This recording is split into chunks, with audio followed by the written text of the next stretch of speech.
तुम इस मंत्र से जिस देवता का आवाहन करोगी उसी की कृपा प्रसाद से तुम्हें पुत्र उत्पन्न होगा।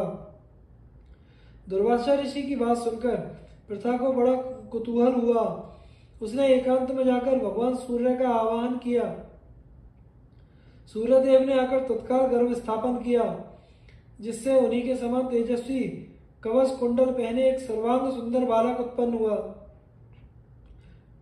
कलंक से भयभीत होकर कुंती ने उस बालक को छिपाकर नदी में बहा दिया।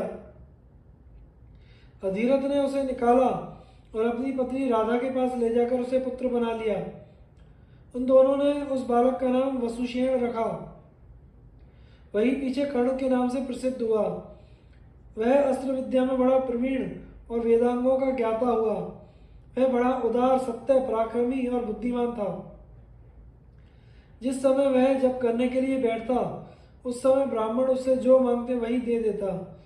एक दिन की बात है, कर्ण जप कर रहा था।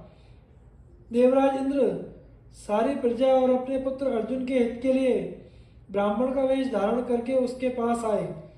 उन्होंने उसके शरीर के साथ उत्पन्न कवच और कुंडल मांगे। कर्ण ने अपने शरीर से चिपके कवच को उधेड़कर और कुंडल उतारकर दे दिए।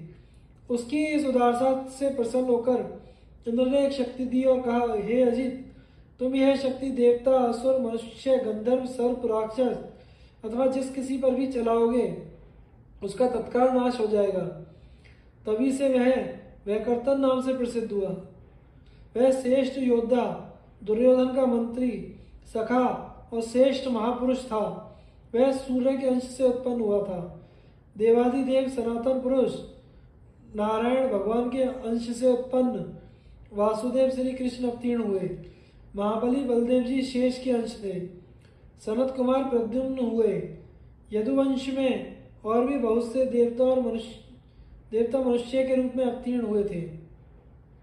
इंद्र की आज्ञा अनुसार अप्सराओं के अंश से 16,000 स्त्रियां उत्पन्न हुई थी। राजा भीष्मक की पुत्री रुक्मिणी के रूप में लक्ष्मी जी और द्रुपद के यहाँ यज्ञ कुंड से द्रौपदी के रूप में इंद्राणी उत्पन्न हुई। कुंती और माद्री के रूप में सिद्धि और धृति का जन्म हुआ। वे ही पांडवों की माता हुई। मति का जन्म राजा सुमल की पुत्री गांधारी के रूप में हुआ।